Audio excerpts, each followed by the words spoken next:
आप सभी का स्वागत है हमारे YouTube चैनल में।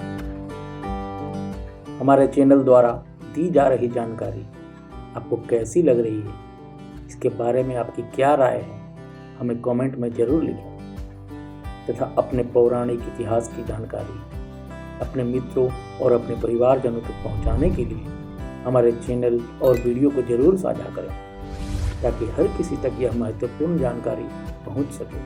तो चलते हैं आज की जानकारी की ओर। पूरे विश्व में सनातन के ऐतिहासिक प्रमाण हर कोने तक फैले हुए हैं। आज उन्हीं में से एक ऐतिहासिक धरोहर की जानकारी के लिए चलते हैं आपको भारत के बिहार राज्य। वैसे तो बिहार को किसी पहचान की जरूरत नहीं, इसकी पहचान इसके ऐतिहासिक स्थल और इसके प्राचीन इतिहास ही इसके गौरव गाथा को बयां करते हैं।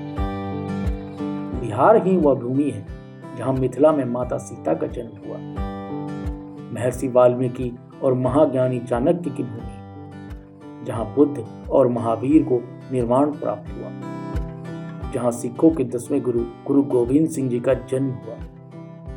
इसी पावन भूमि पर सम्राट जरासंध, चंद्रगुप्त मौर्य, सम्राट अशोक, अजातशत्रु, बिंबिसार और पुष्यमित्र शुंग आदि वीर राजाओं ने अपने पराक्रम से दुनिया को अवगत कराया।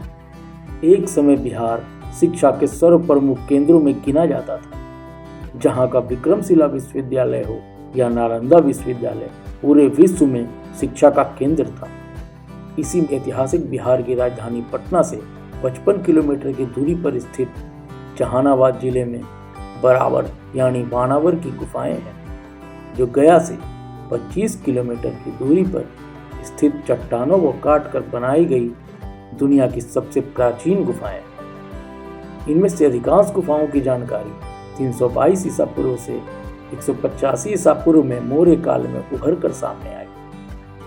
कुछ गुफाएं मौर्य काल के पहले की बताई जाती और कुछ गुफाओं में अशोक के शिलालेख को देखकर यह अंदाजा लगाया जाता है कि यह मौर्य काल में निर्मित हुई है। वानावर पर्वत भारत के पुरातन ऐतिहासिक पर्वतों में से एक है। 1100 फुट ऊंचे वानावर पर्वत को मगध का हिमालय भी कहा जाता है। यह वानावर का सतघरवा ही था जिसने कालांतर में अजंता, एलोरा और बाघ की विश्व प्रसिद्ध गुफाओं का मार्ग प्रशस्त किया। ये पर्वत सदाबहार सैरगाह के रूप में प्राचीन काल से ही चर्चित है।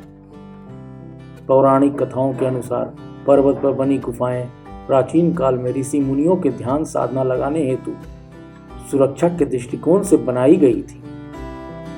ये गुफाएं जुड़वा पहाड़ियों में स्थित है, जिन्हें स्थानीय लोग सतघरवा के नाम से जानते हैं। इनमें से 4 गुफाएं तो वानावर की पहाड़ी में हैं और बाकी की 3 गुफाएं करीब 2 किलोमीटर की दूरी पर नागार्जुन पहाड़ी पर स्थित है। वैसे तो यहाँ पर कई पहाड़ों का समूह है, जिनमें वानावर, नागार्जुनी, धरावत तथा कौवा डोल पहाड़ी है। धरावत और कौवा डोल पहाड़ी के बारे में बहुत कम लोग ही जानते हैं। इनमें कौवा डोल पहाड़ी मुख्य पहाड़ी समूह से अलग है और काफी दुर्गम है। पहाड़ी के उत्तरी ओर की चट्टानों पर कई आकृतियों को तराशा गया है। इनमें से एक भगवान गणेश की आकृति है, जो एक शिवलिंग के बगल में। उनमें से कई गौरी शंकर का प्रतिनिधित्व करते हैं, लेकिन इनमें से सबसे आम मूर्तियां महिषासुर मर्दिनी माता दुर्गा की आकृति है। यह देखकर दुख होता है कि महत्वपूर्ण मूर्तियों का सही ढंग से दस्तावेजीकरण नहीं किया गया और इस स्थान को लगभग उपेक्षित कर दिया गया है। बहुत ही सुंदर और खंडित हो चुकी मूर्तियां पास के गांव में पूरी तरह से उपेक्षित खेतों में पड़ी मिलती है। प्राचीन इतिहास में धार्मिक स्थल के रूप में यह स्थान अत्यंत महत्वपूर्ण प्रतीत होता है और यह मौर्य काल से भी हजारों वर्ष प्राचीन प्रतीत होता है। उन लोगों के समूह के बारे में कुछ भी नहीं पता जिन्होंने ग्रेनाइट पर इस तरह की खूबसूरत देवी देवताओं के चित्र बनाए, क्योंकि यहाँ की ज्यादातर मूर्तियां और कलाकृतियों को खंडित कर दिया गया है। ज्यादातर लोगों को बराबर की प्रसिद्ध गुफाएं जिनके महत्व को मौर्य काल में उकेरी गई शिलालेखों से जाना जाता है। वानावर पहाड़ी में 4 गुफाएं जो कि कर्ण चौपड़, लोमस ऋषि गुफा, सुदामा गुफा और विश्व झोपड़ी है। नागा अर्जुन पहाड़ी में 3 गुफाएं जो कि गोपी गुफा, भायक गुफा और वेदंतिका गुफा है। ये गुफाएं भारत में चट्टानों को काटकर बनाई जाने वाली गुफाओं की वास्तुकला के सबसे आरंभिक उदाहरण हैं। कुछ गुफाओं में मिले शिलालेखों के अनुसार इन गुफाओं का उपयोग आजीविका संप्रदाय के सन्यासियों द्वारा किया गया था।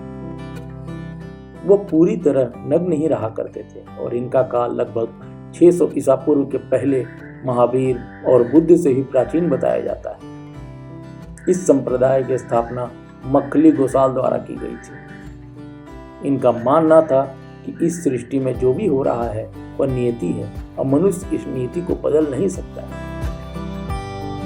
यहाँ के लोमस ऋषि गुफा की एक खास विशेषता है कि आर्क आकार में बने इसके प्रवेश द्वार पर हाथियों की सुंदर नक्काशी की गई, जो कि पत्थरों को तराश कर बनाई गई। हाथियों के कतारों में ही मगरमच्छ की भी आकृति बनाई गई, जिससे प्रतीत होता है कि यह मौर्य काल से पहले की बनी, क्योंकि मौर्य काल में बनी किसी भी ऐतिहासिक स्थलों या शिलालेखों में मगरमच्छ का जिक्र नहीं है।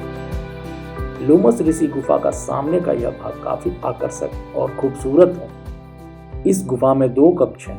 पहला कक्ष उपासकों के लिए एक बड़े आयताकार सभागृह के रूप में एकत्र होने के इरादे से बनाया गया था। दूसरा एक छोटा गोलाकार गुंबद युक्त कक्ष पूजा के लिए बना हुआ है। दोनों ही कक्ष अब बिल्कुल खाली पड़े हैं। यह गुफा चारों गुफाओं में एकमात्र गुफा है जिसकी दीवार पर 5वीं शताब्दी में अनंत वर्मन द्वारा खुदवाया गया भव्य शिलालेख मौजूद है।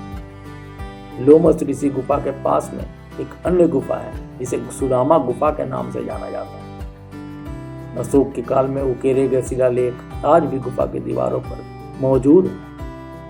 अंदर वाले हिस्से में इसमें भी 2 कक्ष और चमचमाती पॉलिश वाली दीवार बरबस ही ध्यान आकृष्ट करती है। गुफा के अंदर दीवार पर घोड़ों के लगभग 4 चित्र भी उकेरे गए। जब आप इन गुफाओं की दीवारों पर हाथ फेरते हैं तो लगता है जैसे उन्हें कल ही पॉलिश किया गया हो। यह पॉलिश एकदम नई सी लगती है। इसे देखकर आपके लिए यह मानना कि ये गुफाएं हजारों वर्ष पुरानी हैं थोड़ा मुश्किल सा हो जाता है। जब आप इन गुफाओं के गोलाकार चौथे भाग को देखते हैं तो आप इसी सोच में पड़ जाते हैं कि इन गुफाओं के कारीगरों ने इतनी बड़ी चट्टान को काटकर उसे तराश कर इतना अच्छा और सुंदर गुंबद न जाने कैसे बनाया होगा। वानावर में ज्यादातर गुफाएं 2 कक्षों की बनी है, जिन्हें पूरी तरह से ग्रेनाइट के पहाड़ को तराश कर बनाया गया, जिनमें एक उच्च स्तरीय पॉलिश युक्त आंतरिक सतह बनाई गई है और इसमें बोलने या बात करने पर गूंज का एक रोमांचक प्रभाव उत्पन्न होता है। इस अंदरूनी कक्ष की संरचना कुछ स्थानों पर संभवतः एक छोटे स्तूप की तरह दी गई है। कुछ गुफाएं बहुत गहरी तथा कई किलोमीटर अंदर तक फैली हुई हैं तथा वहां घोर अंधेरा रहता है। स्थानीय लोगों का कहना है कि ये गुफाएं त्रेता युग या द्वापर युग यानी रामायण या महाभारत काल में बनी हैं। अगर आप मसाल या टॉर्च लेकर भी इन गुफाओं में जाते हैं तब भी यहाँ कुछ दिखाई नहीं देता, जिसके कारण लोगों की सुरक्षा को ध्यान में रखते हुए इन गहरी गुफाओं को सरकार द्वारा बंद कर दिया गया है। वानावर पहाड़ में अवस्थित इन गुफाओं को भारतीय पुरातत्व सर्वेक्षण द्वारा संरक्षित क्षेत्र घोषित किया गया है।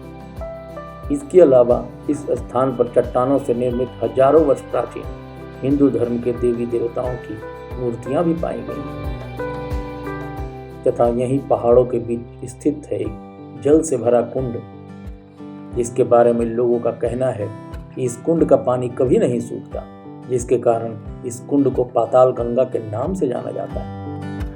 पौराणिक कथाओं के अनुसार भगवान शिव और माता पार्वती के लिए श्री हरि विष्णु ने इस पाताल गंगा का निर्माण किया था। स्थानीय लोगों के अनुसार इस पाताल गंगा में स्नान करने से कुष्ठ रोग तथा विभिन्न बीमारियों से छुटकारा मिलता है।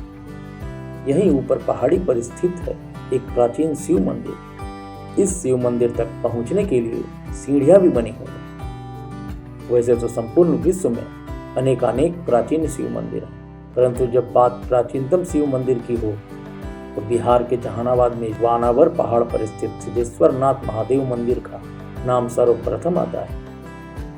इसे सिद्धनाथ तीर्थ के रूप में भी जाना जाता है। वैसे तो यहाँ वर्ष भर श्रद्धालुओं का तांता लगा रहता है, परंतु सावन के महीने में इस प्राचीन मंदिर में श्रावणी मेला का आयोजन किया जाता है। इस मंदिर में स्थित एक शिलालेख के अनुसार गुप्त काल से पहले से यहाँ पूजा अर्चना की जाती रही है। शिव पुराण के अनुसार भगवान शिव के अलग अलग क्षेत्रों में कई अवतार हुए। बाबा सिद्धनाथ भी शिव के ऐसे ही अवतार थे, जिन्होंने वानावर की पहाड़ियों को अपना निवास बनाया। बाबा सिद्धनाथ को नाथों का नाथ माना जाता है। सच्चे मन से मंदिर में पूजा अर्चना करने से भक्तों की मनोकामना अवश्य पूर्ण होती है। साल में 2 बार सावन के महीने में और नागपंचमी के अवसर पर बराबर गांव शिव के भक्तों के जयकारों से गुंजायमान हो उठता है। शिखर पर अवस्थित सिद्धेश्वर नाथ को 9 स्वयंभू नाथों में प्रथम कहा जाता है। इनकी पूजन कथा शिव भक्त वानासुर से संबंधित होने के कारण इन्हें वाणेश्वर महादेव भी कहा जाता है। महाभारत कालीन जीवंत कृतियों में से एक यह मंदिर आज भी पुरातन शिल्प कृतियों में महिमा मंडित प्राचीन आदर्शों से युक्त पूजन परंपरा को जीवित रखे हुए है और यहाँ सच्चे मन से मांगी गई हर मनोकामना को बाबा सिद्धेश्वर नाथ पूरी करते हैं।